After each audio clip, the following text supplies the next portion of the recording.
Olá novamente, sejam muito bem-vindos, bem-vindas, bem-vindos ao Mural da Manhã, o nosso programa de entrevistas nacionais, locais e hoje internacional. A gente vai falar sobre a guerra de Israel e Estados Unidos contra o Irã, o cessar-fogo, se é de fato um cessar-fogo, o que vem depois do cessar-fogo, o que essa disputa entre um mundo que decrépito e um novo mundo que está tomando forma. Enfim, diversos debates que a gente vai tratar hoje no Mural da Manhã, com a presença de Jorge Mahfoud, que é escritor, romancista e professor na Jacksonville University, na Flórida, nos Estados Unidos. Seja muito bem-vindo, Jorge. Muito obrigada pela tua presença. Bom dia, Sofia. Como vão vocês? Vamos bem. Aqui em Florianópolis, muito frio. Amanhã iniciou bem chuvosa, agora parou. Aí nos Estados Unidos deve estar verão, calor, sim. Verão, insuportável.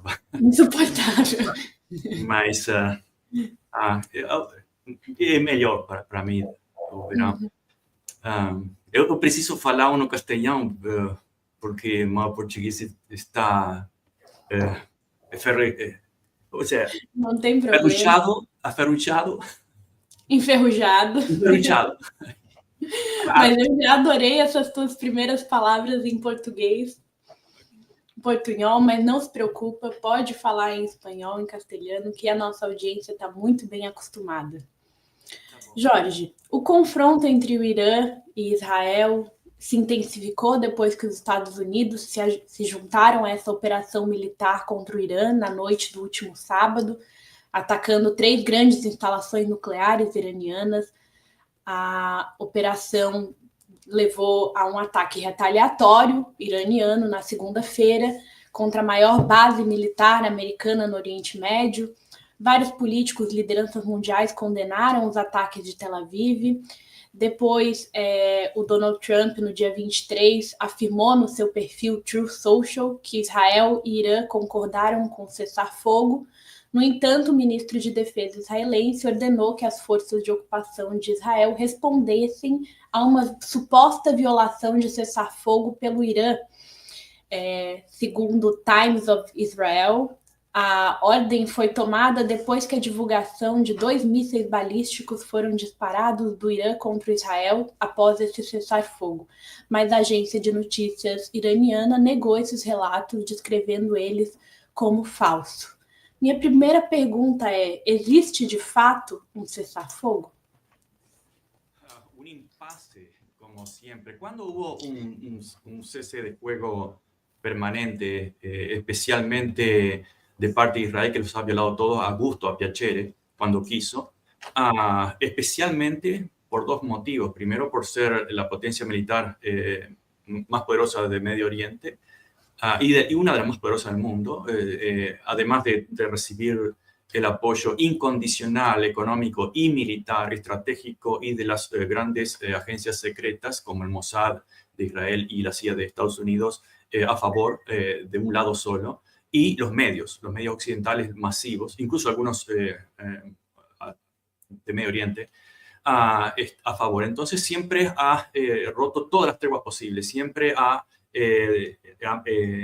levantado la idea de que Irán o alguien más está amenazando su existencia, cuando la existencia de todos esos países están bajo amenaza del quebrantamiento permanente y a gusto de Israel.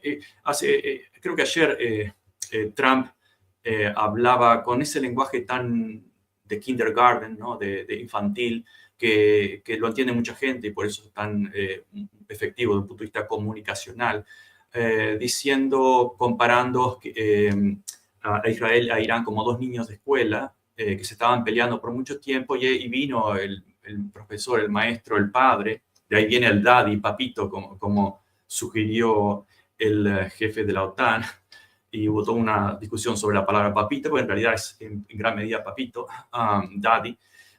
Y Trump insiste de que fue muy fácil terminar con ese conflicto como quien termina con una pelea de niños. Esa narrativa, esa imagen, esa alegoría es altamente efectiva, porque estamos hablando de poblaciones que manejan ese lenguaje. No se le puede pedir a la gran mayoría que realmente vota o apoya o mantiene cierta neutralidad, algo más sofisticado que eso. Entonces, por esos motivos son muy efectivos. Pero recordemos muy brevemente cuál fue la última historia de este conflicto. Recordemos que Irán estaba en la mesa de negociaciones, estaba, como muchas otras veces, estaba en la mesa de negociaciones. Recordemos antes que durante el gobierno de Obama, Irán firmó un acuerdo de paz que el mismo Donald Trump lo anuló, porque eso es la ventaja estratégica de los sistemas llamados democracias o democráticos, democracias liberales. Lo que un presidente escribe con la mano, el otro lo borra con el codo. Y sin ninguna vergüenza, sin ninguna limitación. Eso es permanente.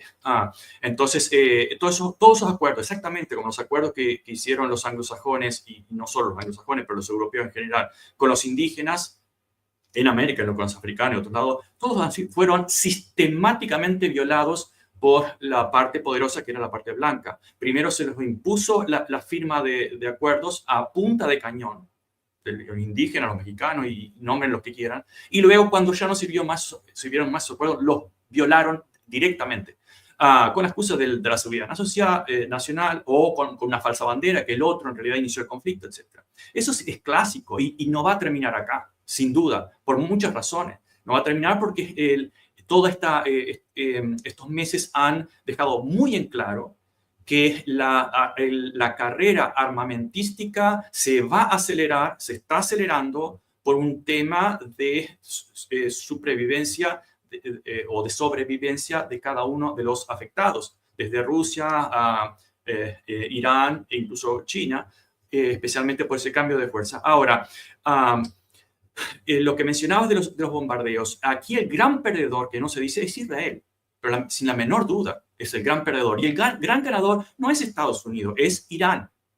Es Irán, y eso es claramente explicable. Israel hasta hace poco era el invencible, por lo cual, y el intocable, y el incriticable. Ahora se vio en los 2 últimos años que esa no criticabilidad está demolida. Vamos a empezar por ahí, por los cientos de millones de personas que ya han perdido el miedo de morir civilmente, de tener una muerte civil por ser acusados de antisemita, por defender los derechos humanos de otro pueblo. Eso se destruyó primero. Y ahora el segundo paso es la destrucción psicológica, moral y de hecho material de la invencibilidad del ejército israelí. ¿Cómo se ve eso? Bueno, al principio, recordemos el año pasado, Irán respondió con algunos misiles viejos, la mayoría, y la mayoría fueron neutralizados por el Dome o la cúpula de hierro, pero quedó cierta duda. En este nuevo ataque, que el que lo inicia es Israel, no es Irán, porque Irán estaba en la mesa de negociaciones, y parece que se olvida, porque la memoria popular es muy frágil. Irán inicia ese ataque para sacar, probablemente, aquí es una especulación, para eliminar esa posible nueva negociación. Vaya casualidad. Simultáneamente lo hace. Irán responde. Al principio, la cúpula de hierro y los antimisiles respondieron más o menos efectivamente, con algunos misiles iraníes que alcanzaron sus objetivos. Y al final estábamos viendo un destrozo total por parte de Irán a Tel Aviv, por ejemplo, y a otras regiones, Hebrón y otras partes. Eso fue una derrota enorme, moral y militar, y Israel necesitaba una salida honorífica para no desmoralizar tanto su población. Recordemos que también hay problemas internos en Israel, sobre todo contra Netanyahu, que preceden al ataque de Hamas en octubre del 2023. Para salvar esa posición y ante el mundo se busca una forma de terminar rápidamente algo que los mismos iraníes dijeron. En este momento, que ya no hay forma de que nuestros misiles sean detenidos, y menos recordemos que ellos tenían hipersónicos, o sea, que no pueden ser detenidos por ningún antimisil. Están las imágenes, los videos, las fotografías y los datos. Fue una destrucción histórica. Incluso están en la sede de Mossad y Defensa. La salida fue de que Estados Unidos bombardeara, y también no es 100% simbólica, pero en gran medida fue simbólica. Los bombardeos de los B-2, perdón, 30 toneladas de bombas, de bombas anti-búnker se tiraron en 7 B-2s.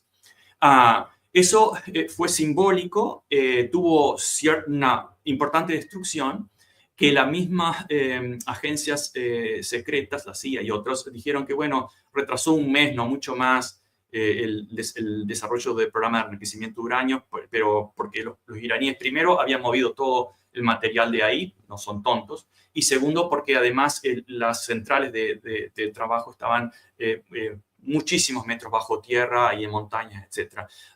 Entonces la destrucción fue parcial. Ahora, Trump dijo, a mí no me importa lo que diga la inteligencia, la destrucción fue total. Y hace poco, y ahora recientemente estamos diciendo, bueno, en realidad la CIA comienza a matizar, relativizar su diagnóstico anterior, diciendo de que en realidad fue una destrucción importante. Es decir, siempre manejan un lenguaje en el cual no es probable. Es decir, ¿qué significa importante?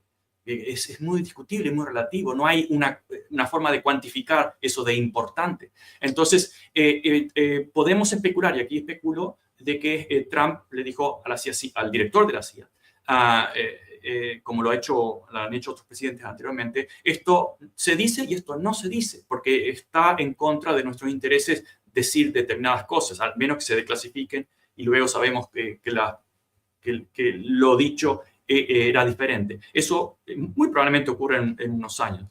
Entonces, recordemos que la CIA y las grandes agencias secretas no son agencias simplemente de espionaje, son ejecutivas. Reemplazan sistemas políticos, líderes alrededor del mundo, manipulan las noticias, la información permanentemente. Eso no es secreto, de hecho está totalmente documentado. ¿Cómo en este momento no jugarían ese juego?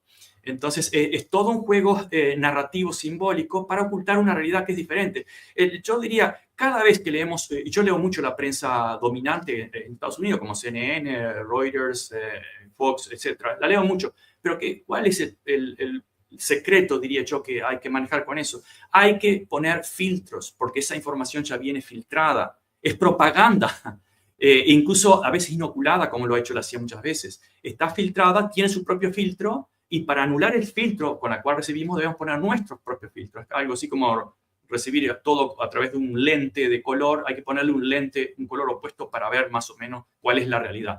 Entonces, si decimos lo contrario a lo que dice CNN u otros medios, es más probable que estemos en lo cierto a que estemos equivocados. Exatamente. Aqui, se você vê, Jorge, as publicações, reportagens da Globo News, que responde à CNN, aos grandes monopólios internacionais, você vê na cobertura desses últimos acontecimentos,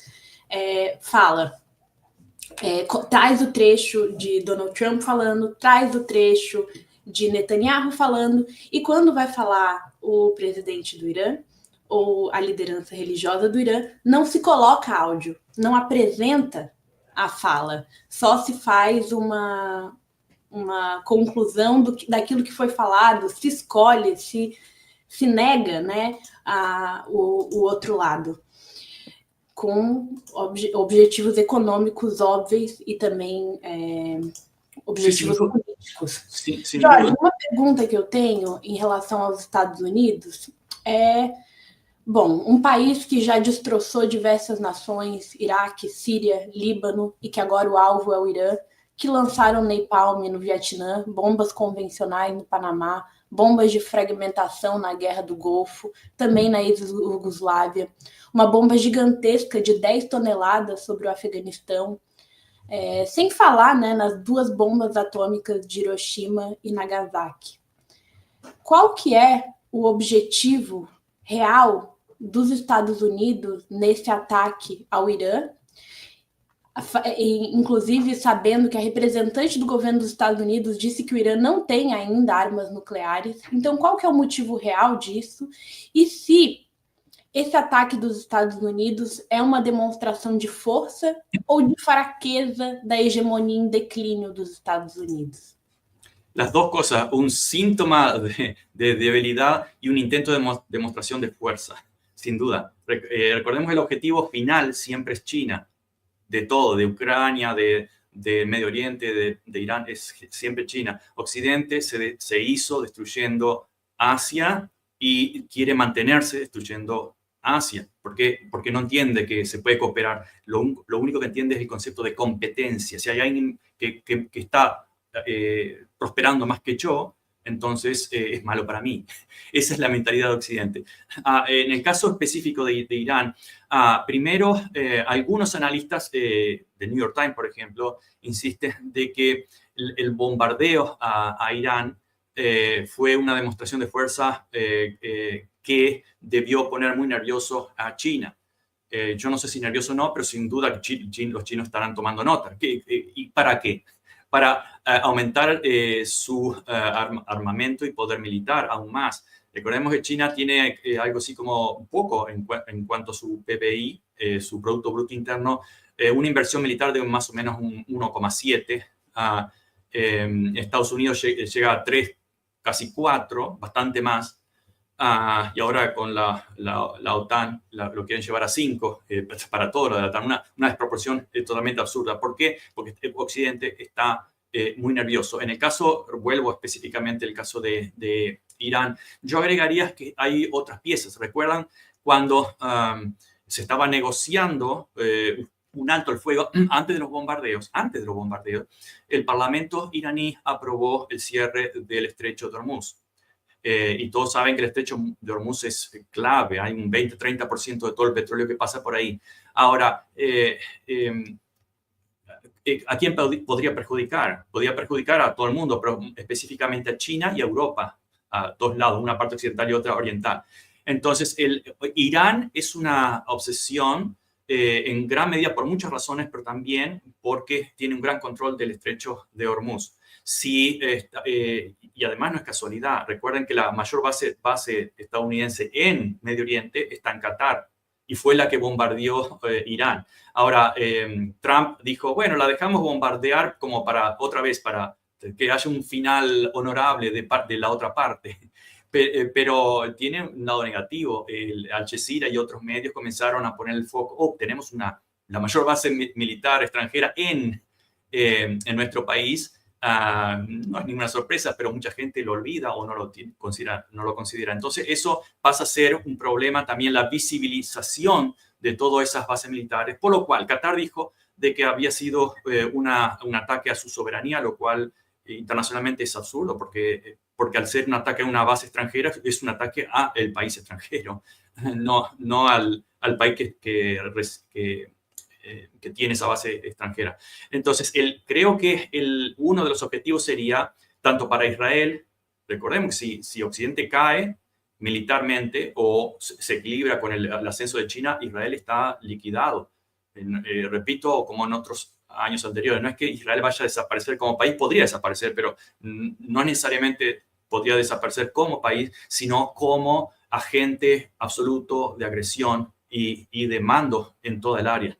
Eso podría liquidarse si solamente ya vimos en estos últimos 12 días de guerra, o por lo menos de bombardeos, que sin la ayuda de Estados Unidos, Israel es nada, a pesar de toda su avance y ventaja militar, es nada, y quedó claramente comprobado. Ahora, si tanto Israel como Occidente, etcétera, pierden completo control del Estrecho de Hormuz, están en problemas. Entonces, ¿cuál sería el ideal?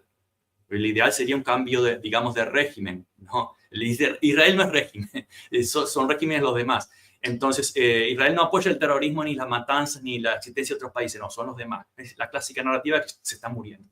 Pero bueno, militarmente, estratégicamente, lo ideal sería un cambio de régimen en Teherán y que les permitiese un dominio absoluto del Estrecho de Hormuz. tiene cierto control, pero muy mínimo. El que tiene el mayor control de cortarlo en este momento es Irán. Entonces, por ahí ya tenemos un punto muy estratégico. Y golpear y dominar el estrecho de Hormuz es también golpear China. O dejar, por ejemplo, si tenemos el dominio absoluto del tráfico ahí, podríamos beneficiarnos de todo ese petróleo del Golfo y decidir, como en el caso del Canal de Panamá, decidir quién pasa y quién no pasa, porque nosotros creamos todo, creamos el mundo y en 7 días. Entonces, creo que por ahí viene la mayor parte del conflicto y las narrativas simplemente, primero, tratan de cubrir y segundo, tratan de promover o justificar. Como bien decías, la ruptura de la tregua, aparte de lo que ya dijimos, de que fue 12 días antes fue destruida por Israel, pero luego de que hay una especie de promesa con Trump, el mismo Irán negó que había roto esa tregua y que había tirado un misil o dos a Israel, porque lo niega, ¿sí? No negó todo lo que hizo anteriormente, al contrario, se ufanó de tener esa capacidad misilística, porque iba a hacerlo y negarlo después. Es muy probablemente una falsa bandera para continuar con una guerra que Israel quería continuarla, y por muchas razones Estados Unidos dijo, bueno, hasta acá llegamos por el momento. E eu diria também, por el momento. Jorge, agora eu gostaria de te perguntar como que isso influencia na questão palestina e se você pensa que o Trump que teve a iniciativa do cessar-fogo ou se isso foi combinado com Netanyahu. Uma dúvida que eu tenho é quem manda em quem na relação Israel e Estados Unidos? Es como en la conquista americana, como durante el periodo islámico en España, como en cualquier otro periodo. La clase dominante se casan entre ellos y hacen negocios entre ellos, y los de abajo se pelean. En Israel, y muchos han dicho que Israel es un proxy de Estados Unidos, y es en gran medida. Robert Kennedy había dicho que es la gran base militar que tenemos en Medio Oriente, y si no existiera había que inventarla. Pero la viceversa, la contraria, funciona exactamente igual. Estados Unidos es un proxy de Israel, y basta ver el poder que tiene el lobby israelí, AIPAC, en Estados Unidos, no solamente en el Congreso, comprando a senadores y representantes que tienen las banderas, ellos mismos lo han dicho, no es secreto en los diarios. Si alguien no apoya a Israel, no tiene posibilidades de ganar las elecciones. Lo dijeron hace 2 años, 3 años, lo hemos puesto en algún artículo, pero descaradamente, incluso está en la página principal de la AIPAC, ufanándose con mucho orgullo de su poder. Y eso es una realidad, pero es una realidad que se está destruyendo de a poco y está poniendo nervioso a mucho. Entonces, la respuesta breve es una relación mutua de los poderosos. Israel le sirve a Estados Unidos, no al país, porque realmente que el país, la gente común es la que paga los impuestos. De hecho, los estadounidenses pagan impuestos, que hasta no sería necesario, simplemente acá se imprime el dinero, pero es importante que paguemos impuestos para que estemos de alguna forma controlados por la necesidad. Entonces, se pagan impuestos mucho más que las grandes compañías como Amazon, Apple, Tesla y otros.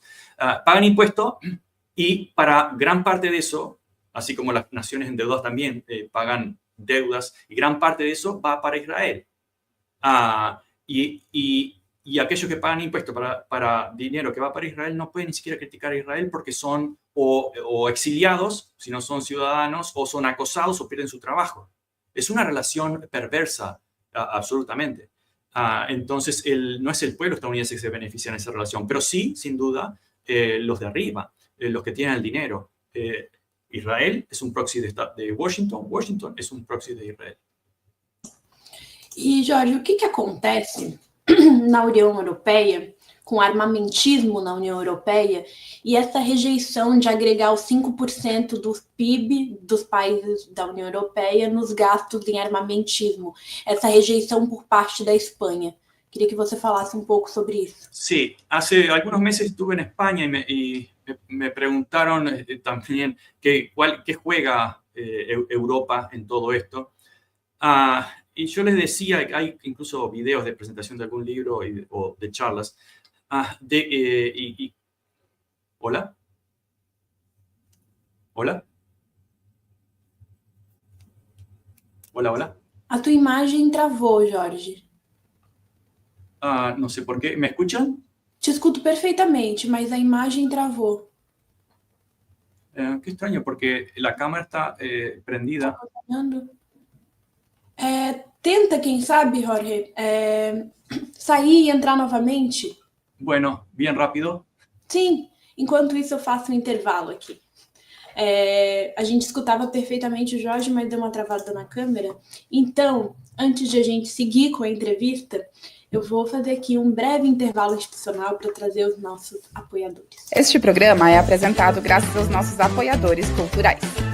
Sintraceb, FESESC, Sindisaúde Santa Catarina, Sinjusc, Sinergia, Sintracem, Sinasef, Seção Sindical IPSC, Sindiprev Santa Catarina, Sintesp, Stiel. Seja um apoiador cultural. Ligue para 499-8808-5438. Retornamos. Agora sim, perfeito. Muy bien, Sofía. Entonces, tu pregunta sobre Europa, que ya la habíamos dicho algunos meses en mi visita a España.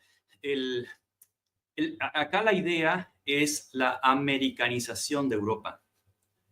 Europa se va a americanizar. ¿En qué sentido? Si vemos la diferencia entre Europa social, entre Europa y Estados Unidos, bueno, el PBI más o menos igual, Estados Unidos un poco más alto, Europa tiene un poco más de población, o bastante más de población, pero los servicios sociales europeos son muy superiores a los servicios sociales en Estados Unidos, públicos, de transporte, salud, etc. A pesar de que en Estados Unidos acá gastamos el 17% del PBI, mucho más que cualquier otro país, pero no hay... no competimos en cuanto a efectividad porque la mayoría de ese dinero va para las aseguradoras y se privatiza. Es una forma de lavar dinero de los impuestos o de la gente y, a través del gobierno para beneficiar a los grandes monopolios privados. Entonces, toda esa diferencia europea de salud gratuita, educación gratuita, servicios públicos de transporte en muchas partes gratuito, efectivo, público, trenes, etc. Todo eso va a comenzar a sufrir, obviamente. Si en este momento muchos están en 1.5, 2 puntos del PBI en gasto militar o de defensa, y para el 2035 llegaría al 5%, ¿de dónde va a salir ese dinero en un bloque que no está floreciendo, sino por el contrario, está sufriendo una decadencia muy fuerte demográfica y económica? ¿De dónde va a salir ese dinero? Bueno, se va a privatizar todo, se va a militarizar todo y la brecha entre ricos y pobres va a crecer como empezó a crecer de una forma obscena aquí en Estados Unidos a partir de los 80. Entonces, eso es lo que me parece, se podría llamar una americanización de la sociedad europea. Ahora, ¿por qué ocurre esto? Por muchas razones, pero en gran medida por una razón política. Trump se queja de que Estados Unidos protege a Europa a través de la OTAN, gasta más, un poco, etc. Eso no es una protección de un padre benevolente, eso es por interés. Esa protección significa, como la mafia, te tenemos en nuestras manos. Y eso lo está siendo probado. Yo recordaba en algún lado una anécdota cuando yo era un joven arquitecto que trabajaba con un socio en Uruguay y trabajaba la gente que necesitaba haciendo proyectos de clínica, alguna cosa de esa gratis. Y mi socio un día apareció en mi pequeño estudio polvoroso al lado de la carpintería de mi padre y mi hermano y me dijo: Jorge, si fueras mujer serías, voy a decirlo porque estamos entre adultos, si fueras mujer serías puta. Y yo le digo: ¿y por qué? Y me dijo: porque no sabes decir que no. Esa es la situación de Europa. Europa no sabe decir que no. España se estaba resistiendo con Sánchez la aprobación de ese brutal incremento presupuestal militar, y a la larga lo firma, lo va a firmar, Sincha no lo firmó. Entonces esa es la situación de Europa, no sabe decir que no, tal vez no puede en gran medida, pero en gran medida no tiene la voluntad de decir que no, no tiene el coraje o la decencia de decir que no. De hecho, en este momento la OTAN ha sido la gran maldición de Europa. Para empezar con el tema de Ucrania, es la gran maldición. Con la voladura del Nord Stream 2, por ejemplo, que tenía gas baratísimo de Rusia, etc. Y ha entrado un conflicto semibélico, el resto de Europa ha sido la maldición. Es decir, si España, por ejemplo, hubiera estado fuera de la OTAN, si se hubiera mantenido neutral o incluso haciendo alianzas más globales de no agresión con, digamos, con China o con lo que se les ocurra, les iría mucho mejor. Pero en esta escalada de que el que gana lo gana todo y el que pierde se muere, en esta mentalidad típica occidental de no hay lugar para dos machos alfa en la misma manada, en esa mentalidad absurda, belicista, machista y racista, se están hundiendo y están en manos de Estados Unidos. Entonces, por todos lados, desde el punto de vista geopolítico, desde el punto de vista social, Europa está en manos de Estados Unidos y va a sufrir una fuerte americanización de su sociedad, que eso va a ser lo peor para Europa. Jorge, nós estamos vivendo fim de uma ordem mundial, de velho mundo decrépito e uma nova ordem mundial multipolar que está emergindo? Você acha que isso é algo que está acontecendo e que também a postura dos Estados Unidos seja uma resposta a isso? Ou seja, não é mais o presidente que se gabava de evitar a guerra, mas ele acaba de entrar em outra? Así se cortó un poco el audio. Y la pregunta es, decímela. A pergunta é se você pensa que nós estamos em um momento em que um antigo mundo está morrendo e um novo está emergindo. Totalmente. Pero es un terremoto geopolítico que va a llevar tiempo, está llevando tiempo, pero no se inició este año ni el año anterior, se inició mucho antes. Pero además, desde el punto de vista bélico, ni siquiera lo inicia la potencia surgiente, naciente, o renaciente, mejor dicho, históricamente ha sido la potencia mundial por siglos, China, sino que la inicia Occidente. Es decir, China ni siquiera invadió Taiwán, simplemente desde hace 50 años mantiene una política como las Malvinas en Argentina. Consideramos que son nuestras, no vamos a renunciar a esa pretensión o ese reclamo, pero tampoco vamos a invadir. Bueno, hace años que desde Pelosi a muchos otros han tomado ese tema para provocar a China. Desde ahí luego se calmó un poco, pero siempre están demonizando a China de que quiere invadir Taiwán, etc. A la larga lo va a terminar haciendo por un tema de sobrevivencia, pero ¿quién está empezando esa militarización del mundo? ¿Quién está empezando eso de el que pierde desaparece? Esa mentalidad absurda. Occidente. Permanentemente agrediendo, y cuando digo Occidente incluyo a Israel, y a Estados Árabes también, que son los escuderos y serviles, tanto financieros como con petrodólares, como mediáticos.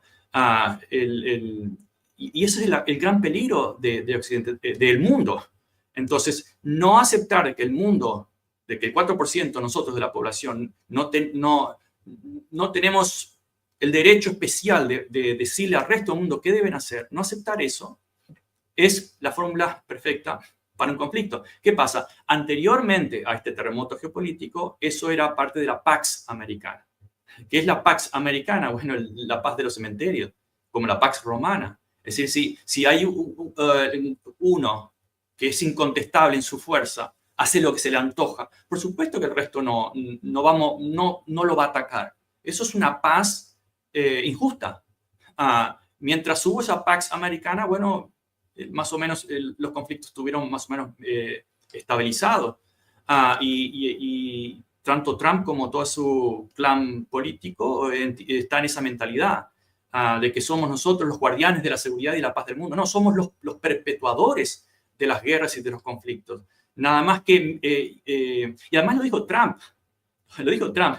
No, antes de proponer la tregua. No, porque Israel va ganando, por lo tanto, ¿por qué voy a pedirles que negocie? Claro, el tema es, no distinguen el bien del mal, distinguen ganadores de perdedores, típica mentalidad psicópata. No tienen la sensibilidad para decir, bueno, esto es lo correcto y esto es lo incorrecto. Y nos movemos por esos valores morales, pero no existe la moralidad en geopolítica, y mucho menos en una mentalidad imperialista occidental o imperialista de cualquier tipo, podríamos decir. Entonces, es simplemente quién gana y quién pierde. Ahora, esa es la fórmula perfecta para mayores conflictos. Ahora, si la Pax Americana está llegando a un fin, significa que hay otra potencia que está cuestionando eso, y ahí es la fórmula perfecta del conflicto, como se le atribuye a Tucídides, el historiador griego de hace 2500 años.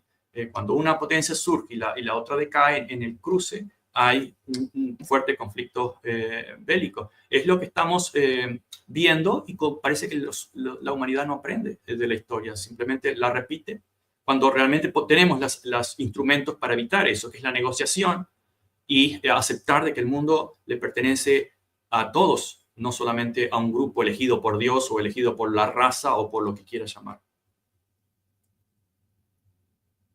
Ligar aqui o áudio.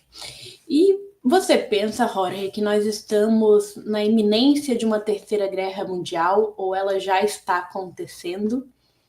Sí, está aconteciendo, está ocurriendo en este momento. Lo que pasa es que, claro, uno siempre cuando dice Tercera Guerra Mundial, el número 3 ya significa que estamos comparando con lo anterior. Y recordemos que lo anterior, en la Primera y Segunda Guerra Mundial, no había Internet. Los combates eran cuerpo a cuerpo, tanque a tanque. Aunque habían aviones en la Segunda Guerra Mundial, está bien, pero sí seguían siendo muy físicos. Actualmente hay otros elementos en juego. Está el mundo cibernético, está el bombardeo, como lo acaba de hacer Estados Unidos,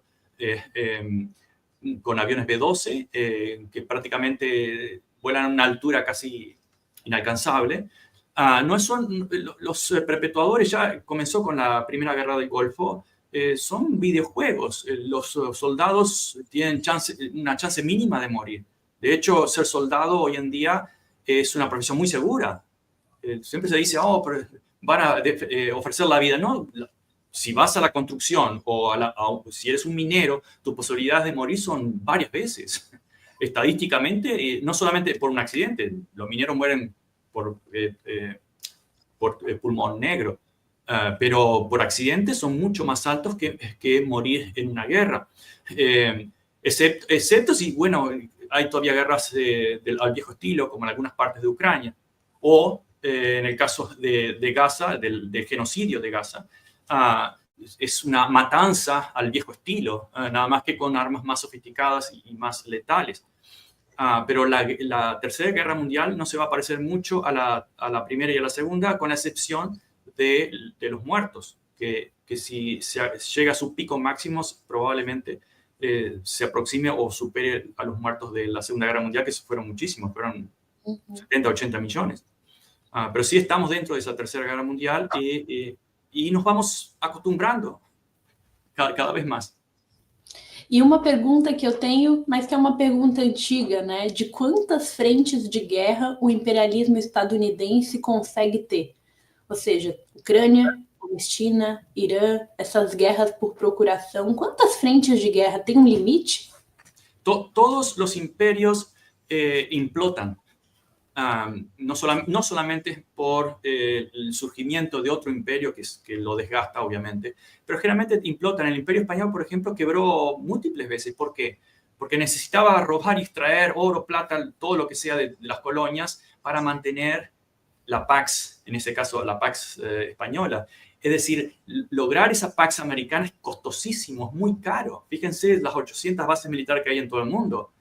Todas las intervenciones y las infiltraciones de las agencias secretas como la CIA en todos los países del mundo. Casi no queda ninguno en el cual no tengan algo que decir o algo que modificar o mentir o publicitar o cambiar. Es decir, no es un colonialismo territorial como lo era el clásico inglés o británico que invadió territorialmente a todo el mundo, con excepción de 3 o 4 países. Pero es algo que es menos caro, pero sigue siendo caro, que es un imperialismo de todo tipo, de inteligencia, de persuasión, de cuando es necesario fuerza bruta, de hecho, con bases militares, con bombardeo. Hay múltiples frentes. Estamos viendo, los más visibles son, claro, el anillo de fuego, que va de Ucrania, pasa por Medio Oriente y se aproxima a China. Pero los frentes son múltiples, son centenares, si no miles de frentes. Uhum. E, Jorge, falando dos Estados Unidos e de que impérios caem, eu gostaria que você falasse um pouco sobre a situação interna dos Estados Unidos. Tanto as manifestações que tiveram contra a guerra no Irã e contra o ataque dos Estados Unidos. Também um outro aspecto que é uma notícia dessa semana, do Zohran Mamdani, um socialista, autodeclarado socialista, defensor da Palestina, acusou diversas vezes Israel de cometer genocídio na Palestina, venceu as primárias democratas para se tornar o próximo candidato a prefeito de Nova York. Queria que você falasse sobre isso, sobre as manifestações também, ainda que não estejam ligadas diretamente à questão do ataque contra o Irã, mas as manifestações de No King, né, nos Estados Unidos e as manifestações de migrantes. Porque um outro aspecto disso é que os Estados Unidos, em parceria com a OTAN, ataca e destrói e destroça países do Oriente Médio. Essas pessoas são obrigadas a migrar, muitas delas vão para a Europa, para os Estados Unidos, que depois expulsa essas pessoas sem nenhum direito e só expulsa do seu país, enquanto muitas delas se beneficia para fazer o trabalho barato, o trabalho mais precário. Sí, el imperialismo, la geopolítica y la política y la lucha de clases son una misma realidad como un fractal. Si lo fractal, si vemos toda la figura mayor es una forma, pero si vamos al detalle es exactamente la misma forma a menor escala, ¿verdad? Esa es la figura del fractal. El imperialismo internacional y el imperialismo nacional existen. Los estadounidenses, como los ingleses, muchos ingleses durante el Imperio Británico, también en gran medida eran víctimas, sobre todo los trabajadores, sobre todo aquellos que no tenían el poder. Eran víctimas y siguen siendo víctimas en este momento, siguen siendo los colonizados internos. Y esa colonización es económica y es narrativa, mediática. Es importantísimo para quienes están en el poder no solamente dominar otros países, sino dominar su propia población. Y poner esa población en contra o enemistarla con otros países. Eso es la fórmula ideal para mantenerse en el poder. En este momento estamos viendo persecuciones que no veíamos antes en Estados Unidos, violaciones de todas las leyes. Recordemos que las leyes son escritas por poderosos. Si le sirve a algún pobre es casualidad. Está bien y se promociona, pero generalmente debe servirle primero al que tiene el poder económico, político, religioso, lo que sea. Cuando ese poder comienza a temblar, la tolerancia a la disidencia comienza a ser reducida. Y eso lo vimos hace varios años con las prohibiciones de libros aquí en Florida por parte del gobernador DeSantis, etc. Eso se ha ido agravando no solo al lenguaje, sino al derecho de opinión. Ahora existen presos o exiliados por opinión. Hace poco se ocurrió el absurdo de un noruego que fue exiliado, devuelto a su país, que estaba aterrizando en un aeropuerto de Estados Unidos por tener un meme de Vance, una especie de caricatura, algo tan ridículo. Es decir, llegamos a la parodia de la misma historia. Recuerdan aquello cuando se repite, es una parodia, la historia, y una parodia muy trágica. En el caso de Mamdani, tiene características que hace un tiempo lo harían impresentable como candidato.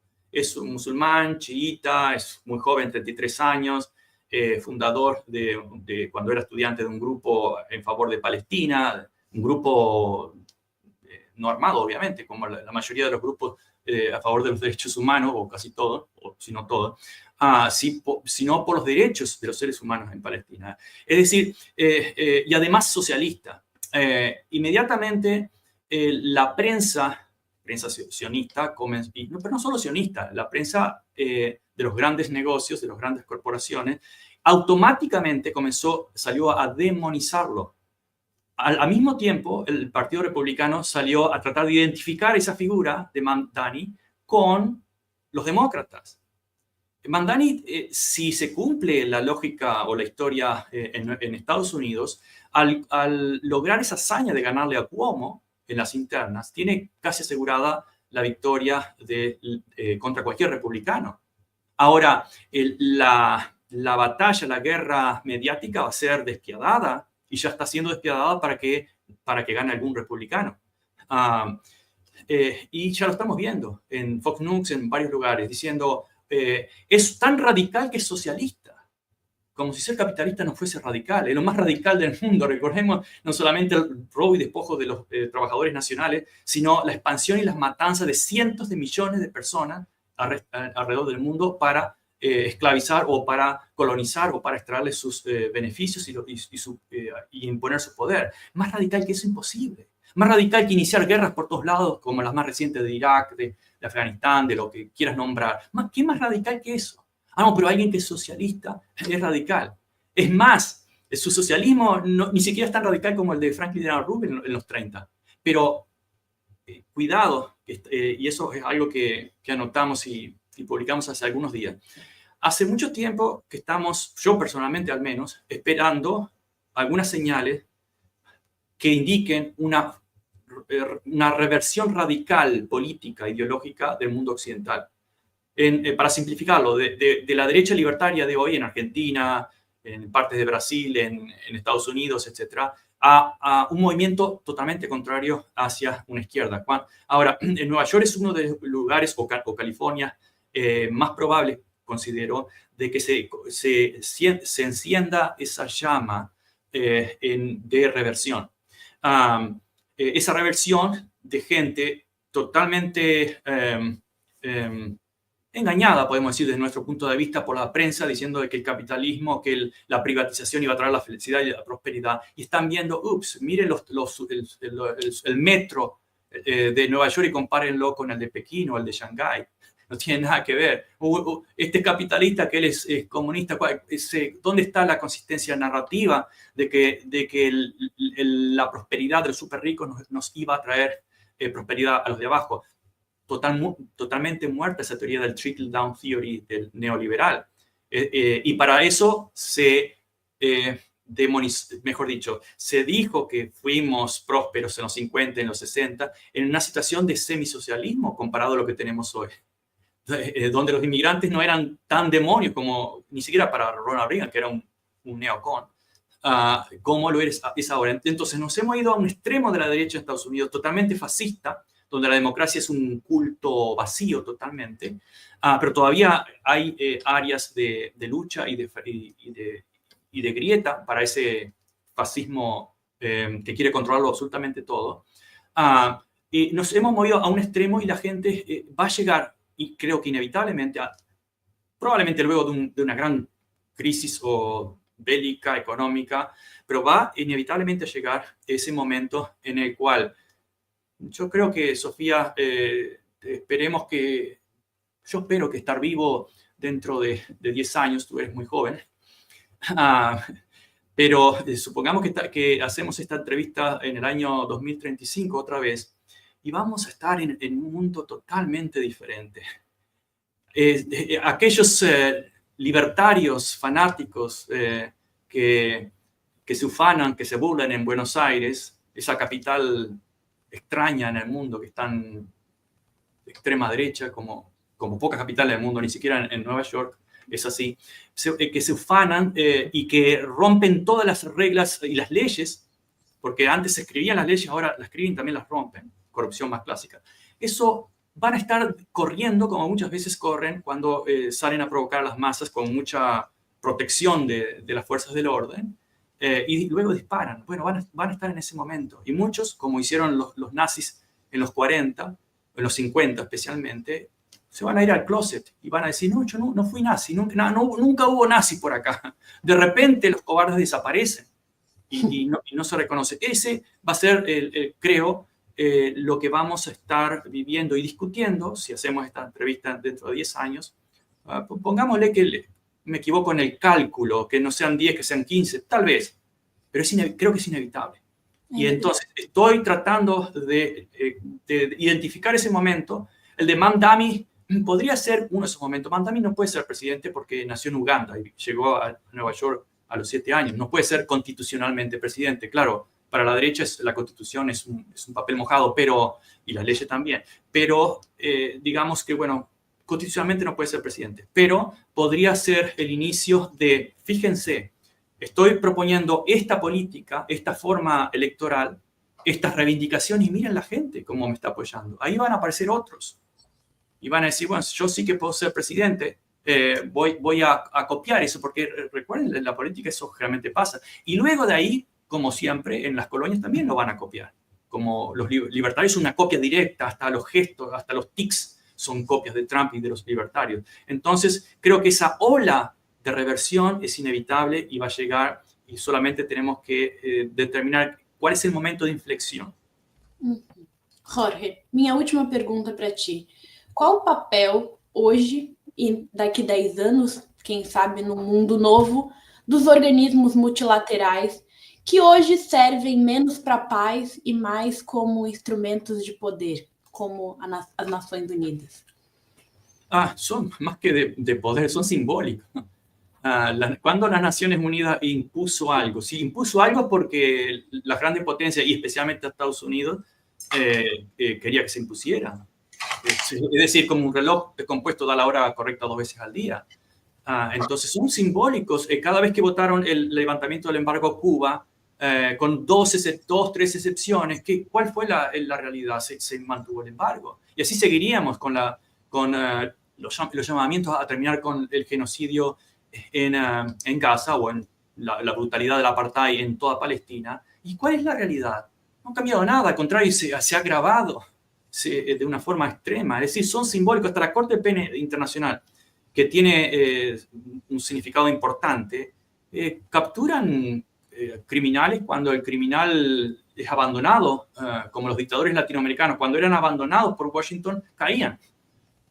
Pero si no los abandonan, si no les interesa a las grandes potencias, son simbólicas totalmente. Es más bien una distracción, un consuelo moral. Nada más.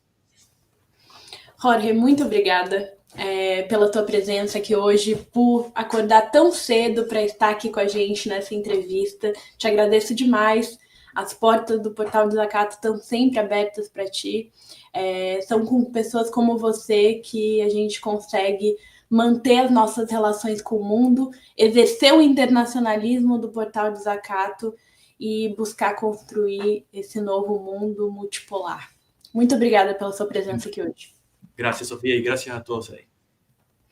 Quero agradecer muito a audiência também que esteve presente nessa manhã. Quero convidá-los a contribuir com o nosso seminário Golpes, Anistias e Lawfare no Brasil e na América Latina, que vai ser realizado no dia 18 de julho, às 14 horas, no auditório da FESESC, aqui no centro da cidade, na Avenida Mauro Ramos, em Florianópolis. Quero agradecer todos os nossos apoiadores até hoje, né, para esse evento, o Sintraceb, o Sindipdsc, o Sindinor, o Sinergia, a Unicesusc, FESESC, Sintesp, CLPG, ao gabinete da vereadora Ingrid Sateremauê, ao Bruno Zilhoto, também vereador, e a todos que contribuíram através da campanha do Catarse.